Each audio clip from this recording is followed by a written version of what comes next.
নমস্কার, আপনারা দেখছেন জেলা বার্তা। আপনাদের সঙ্গে আমি শান্তিপ্রিয়া। কারামন্ত্রী দায়িত্ব পেলেন চন্দ্রনাথ সিংহ মহাশয়। বোলপুরের বিধায়ক তথা পশ্চিমবঙ্গ ক্ষুদ্র কুটির শিল্পমন্ত্রী ছিলেন চন্দ্রনাথ সিংহ।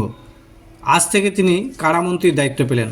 উল্লেখ্য, এই দায়িত্বতে তাঁর দায়িত্বভার আরও বেড়ে গেল রাজ্যে। মাননীয় মুখ্যমন্ত্রী যে দায়িত্ব দিয়েছেন সে দায়িত্ব পালন করতে হবে। এবং আজকে আমি দপ্তরে এসেছি, কারা দপ্তরে এসেছি, এডিজি কারার সঙ্গে জানলাম দপ্তরের যে কী কাজ, এবং আশা করি আধিকারিকদের নিয়ে আমি সেই কাজ করব। মাননীয় মুখ্যমন্ত্রী বীরভূম জেলার প্রতিনিধি হিসেবে আমাকে যে দায়িত্ব দিয়েছেন তার জন্য ধন্যবাদ জানাই। আশা রাখি সঠিকভাবে সেই দায়িত্ব পালন করব। কাজী আমিরুল ইসলামের রিপোর্ট, বোলপুর ভয় টিভি।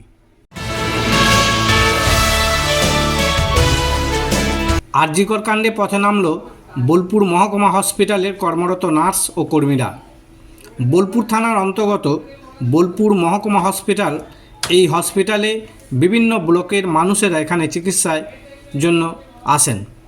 এমনকি পূর্ব বর্ধমান, মুর্শিদাবাদ থেকেও কিছু মানুষ এখানে আসেন চিকিৎসার জন্য।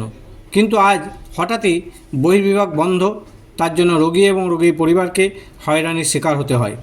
কারণ আরজিকরের ঘটনায় ডাক্তার ও নার্সরা কর্মবিরতি ডাক দিয়েছেন। আজ দুপুর নাগাদ ডাক্তার, নার্স ও হসপিটালের সমস্ত কর্মীরা একসঙ্গে সমবেত হয়ে হসপিটাল চত্বরে বিক্ষোভে মিছিলে পা মেলালেন। আরজিকরের ঘটনা তীব্র নিন্দা করেন, ওই কঠোরতম শাস্তির দাবিও করেন তারা। ডাক্তার, নার্স থেকে শুরু করে সকলেই একটাই দাবি, নিরাপত্তা চাই কর্মীদের। আরজিকরের ঘটনার পরিপ্রেক্ষিতে 1 মিনিট নীরবতাও পালন করা হয় বোলপুর মহকুমা হসপিটাল চত্বরে। পড়ুয়ারত ডাক্তারেরা তার আত্মার শান্তি কামনায় 1 মিনিট নীরবতা পালন করেন।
আজকে আমাদের হসপিটালে হতে পারে, পরশু দিনকে অন্য কোনো হসপিটালে হতে পারে।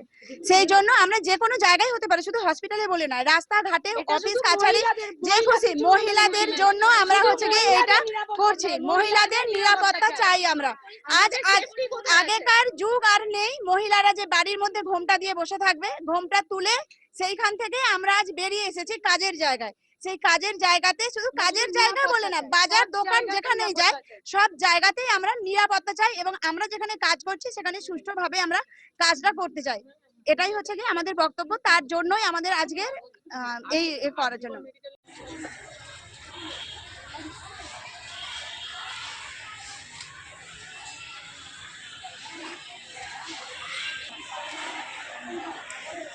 নিরাপত্তা চাই এবং সুরক্ষা চাই। সুরক্ষা চাই,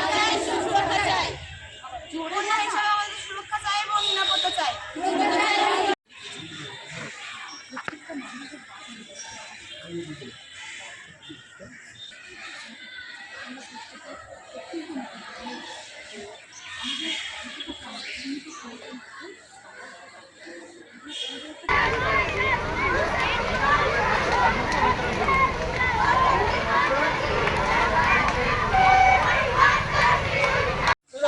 আত্মার শান্তি কামনায় আমরা 1 মিনিট নীরবতা পালন করব।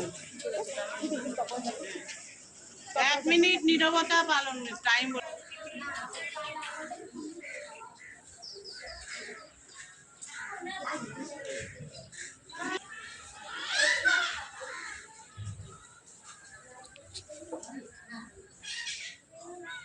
কাজী আমিরুল ইসলামের রিপোর্ট, ভয় টিভি, বোলপুর। নিয়ে নিচ্ছে একটি ছোট্ট বিরতি, ফিরে আসছি বিরতির পর। সঙ্গে থাকুন ভয়ের সঙ্গে নির্ভয়ে। সিউড়িতে অত্যাধুনিক চিকিৎসা পরিষেবা নিয়ে এলো সৃজন পলিক্লিনিক। ওষুধের দোকান সহ অত্যাধুনিক মানের প্যাথোল্যাব, কম্পিউটার তথা অত্যাধুনিক মেশিনে রক্ত, মল, মূত্র ও থাইরয়েড পরীক্ষার সঙ্গে এখানে রয়েছে বিশিষ্ট চিকিৎসকদের বসার চেম্বার। রোগীদের স্বাচ্ছন্দ্যের কথা ভেবে সম্পূর্ণরূপে এসি নিয়ন্ত্রিত সৃজন পলিক্লিনিকে রয়েছে বসার সুবন্দোবস্ত, বিশুদ্ধ পানীয় জল ও টয়লেটের ব্যবস্থা। এখানে বসছেন সিউড়ি সদর হাসপাতালের বিশেষজ্ঞ চিকিৎসক সহ অন্যান্য শহর ও হাসপাতালের বিশিষ্ট চিকিৎসকরা। সৃজন পলিক্লিনিক ও প্যাথোল্যাব, সিউড়ি, বীরভূম। সিউড়ি সদর হাসপাতালের পাশে ফাঁড়ি ঘরের উল্টো দিকে। Mobile number 8373071019, 9474437713, 9434326822। ফিরে এলাম বিরতির পর। ফলের বীজ, রঙিন কাগজ ও উল দিয়ে তৈরি করছে সুন্দর সুন্দর রাখি। কাগজ কেটে দেশের পতাকা তৈরি। পশ্চিম মেদিনীপুর। ডিজিটাল যুগে হারিয়ে গিয়েছে হস্তশিল্পের ছোঁয়া। কচি কাচাদের সৃজনশীল মানসিকতা ও উদ্ভাবনী শক্তির বিকাশের জন্য প্রতি বছরের মতোই এবছরও মেদিনীপুর সদর ব্লকের পলাশী প্রাথমিক বিদ্যালয়ের উদ্যোগে বিদ্যালয়ের ছাত্রছাত্রীদের নিয়ে আয়োজিত হলো রাখি ও দেশের পতাকা তৈরির কর্মশালা। সামনেই দেশের স্বাধীনতা দিবস, এরপরেই রাখি বন্ধন উৎসব। সেই উপলক্ষে স্কুলের সংগ্রহ করা বিভিন্ন ফলের বীজ ও রঙিন কাগজ এবং উল দিয়ে তৈরি করছে সুন্দর সুন্দর রাখি।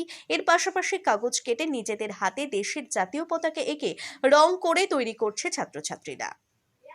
স্কুলের ভারপ্রাপ্ত প্রধান শিক্ষক সৌম্যসুন্দর মহাপাত্র জানান, পড়াশোনার পাশাপাশি কচি কাচাদের হাতে কলমের শিক্ষা আগামী দিনে তাদের চলার পথে পাথেয় হয়ে থাকবে। তাই প্রাথমিক বিদ্যালয়ের ছাত্রছাত্রীদের নিয়ে এই বিশেষ উদ্যোগ আমাদের। প্রত্যেক বছরের স্বাধীনতা দিবসের আগে আমাদের এই ধরনের প্রশিক্ষণ নিয়ে ছাত্রছাত্রীদের প্রস্তুত করা হয়।